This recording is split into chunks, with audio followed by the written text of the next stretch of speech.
So for China-focused hedge funds, for the past 3 months, they have suffered great losses, down almost 10%. But for the year, they're still up over 10%. So how do you rate their performance? I think it was a little bit difficult for many Chinese managers in the past several months. It was also quite a surprise to asset allocators and investors because whenever people think about hedge funds, they will assume hedge funds should be able to capture less of the downside of the market, which was mostly the case in the past.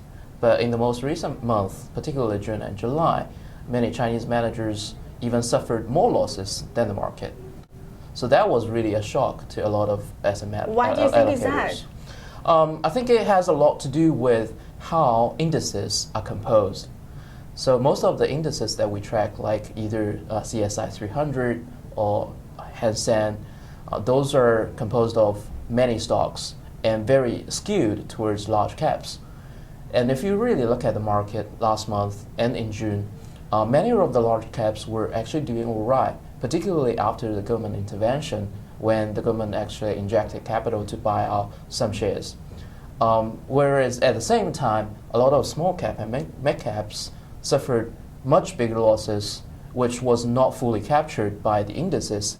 In the past, a lot of hedge fund managers claimed that they generated alpha through the strategies, whatever strategy they play. In fact, from this most recent 2-3 months, what we have seen is a lot of the so-called alpha they generated previously were actually exaggerated beta because their portfolios were tilted towards small and mid cap in the previous periods.